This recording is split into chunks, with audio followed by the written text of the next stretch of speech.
Menurut data terbaru, tingkat literasi di Kabupaten Blora masih di bawah rata-rata nasional. Banyak anak-anak yang kurang memahami membaca dan menulis, dan yang pastinya akan berdampak pada masa depan mereka. Dan inilah tantangan yang harus kita hadapi bersama. Di sebuah sekolah di Blora, Jawa Tengah, terdapat seorang siswi berprestasi bernama Regita. Prestasinya tidak hanya di bidang akademik, tetapi juga di bidang sosial. Regita prihatin melihat rendahnya literasi di lingkungan sekitarnya. Hal ini mendorongnya untuk melakukan sesuatu yang berarti. Bersama 6 temannya, Regita membentuk komunitas pegiat literasi. Mereka sepakat untuk mengajak lebih banyak orang mencintai buku dan pengetahuan. Namun, mereka membutuhkan seorang pembimbing yang bisa menginspirasi. Komunitas ini kemudian diberi nama Sanggar Pena. Nama ini diambil dari filosofi sejarah dan sastra Blora yang menggambarkan semangat kebersamaan dan perjuangan. Sanggar Pena menjadi wadah bagi para pemuda untuk belajar, berbagi, dan menginspirasi. Sanggar Pena tidak hanya fokus pada membaca, tetapi juga menghidupkan sejarah melalui berbagai kegiatan. Mereka mengadakan diskusi buku, kunjungan ke situs sejarah, dan bahkan menggelar workshop menulis untuk anak-anak di Blora. Regita dan Sanggar Pena membuktikan bahwa semangat muda dan kepedulian bisa menjadi kekuatan untuk perubahan. Mereka adalah bukti bahwa literasi dan sejarah adalah dua hal yang tak terpisahkan dalam membangun peradaban.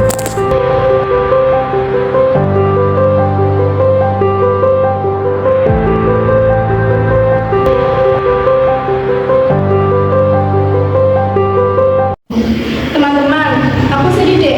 Banyak orang di sekitar kita yang kurang tertarik akan membaca. Padahal kan dengan membaca kita bisa membuka jendela dunia. Kira-kira cara apa ya yang bisa membuat mereka tertarik untuk membaca? Gimana ya? Kalian ada ide nggak? Ada nggak? Atau kalau tuh gini aja, kita membuat komunitas pegiat literasi. Karena aku yakin dengan kita membuat komunitas pegiat literasi, kita bisa mengubah masa depan kita. Itu Bagaimana? ide bagus. Tetapi kita tetap tidak bisa melaksanakannya sendiri karena kita pasti butuh bimbingan dari Bapak Ibu. Bagaimana kalau guru sejarah saja? Nah, itu juga bagus. Nanti kegiatan kita jadi kita hubungan dengan sejarah. Iya. Setuju. Ya udah, kita langsung aja ke sejarah. Yuk. Itu bukannya Pak Putra. Pak, kami telah membuat komunitas pegiat literasi dan kami ingin meminta bantuan dari Pak Putra karena nanti kegiatan kami ini akan dilibatkan dengan hubungan dengan sejarah, salah satunya yaitu Homo Solensis dan para tokoh besar yang ada di Blora. Oke, itu ide bagus, sangat saya apresiasi. Saya senang sekali menjadi bagian dari komunitas ini. Sejarah Homo Solensis dan Pramudia Anantatur sebagai sastrawan yang sangat hebat itu adalah warisan yang harus kita lestarikan. Mari kita jadikan inspirasi untuk meningkatkan literasi kita. Manusia telah melalui perjalanan panjang dalam evolusi, salah satunya melalui fase Homo Solensis, manusia purba yang ditemukan di sekitar Sungai Bengawan Solo, termasuk di wilayah Kabupaten Blora. Homo Solensis dikenal sebagai manusia cerdas yang telah menunjukkan kemampuan adaptasi dan perkembangan intelektual pada masanya. Jejak mereka menjadi bukti bahwa wilayah Blora memiliki akar sejarah yang kuat dalam peradaban manusia. Sebelum kemarin kita sudah membaca atau mempelajari terkait dengan Homo Solensis. Ada yang bisa menjelaskan terkait dengan Homo Solensis yang kamu ketahui tentang Homo Solensis? Ya, Eka Aprilia, silahkan. Kalau menurut saya tentang pembelajaran Homo Solensis itu yang fosilnya ditemukan di Ngandong, Sunyi, dan Sangiran, itu hidup sekitar 300.000 tahun sampai 100.000 tahun pada masa Pleistocene akhir. Ya. Nah, menurut penelitian juga, mereka itu memiliki bentuk tubuh yang lebih maju dibandingkan Homo erectus sebelumnya. Iya. Dan mereka itu memiliki kapasitas otak yang lebih besar, dan yang pastinya kemungkinan itu mereka sudah mengenal alat-alat batu yang lebih baik. Bagus. Berarti kamu sudah memahami terkait dengan Homo solensis ya?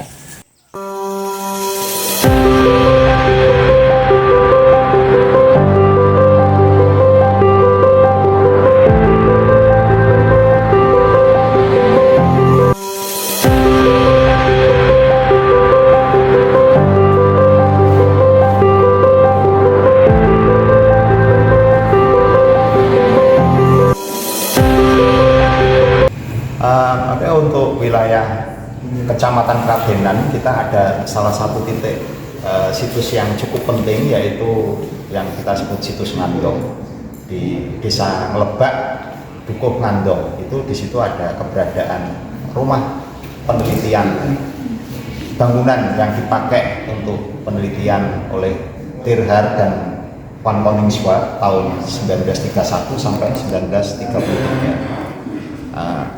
Nilai penting dari keberadaan bangunan tersebut, keberadaan situs Ngandong tersebut, karena di situ juga ditemukan, dalam riset-riset mereka ditemukan 11 tengkorak manusia purba Homo erectus progresif, atau yang biasa kita sebut Homo soloensis. Nah, itu ditemukan di situ melalui penelitian itu, dan ini memiliki nilai yang sangat penting karena itu merupakan Homo erectus yang paling maju, volume otaknya mencapai 1100 cc.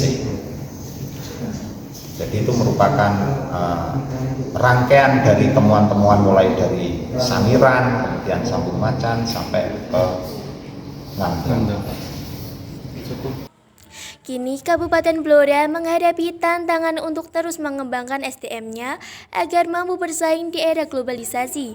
Salah satu kunci utama dalam menghadapi tantangan ini adalah melalui penguatan literasi. Literasi tidak hanya sekedar kemampuan membaca dan menulis, tetapi juga mencakup pemahaman terhadap teknologi, ekonomi, budaya, dan lingkungan. Literasi bukan hanya tentang membaca, tetapi juga tentang memahami dan menghargai sejarah kita. Dengan Sanggar Pena, kita bisa mengubah masa depannya lebih baik sambil tetap menghormati masa lalu.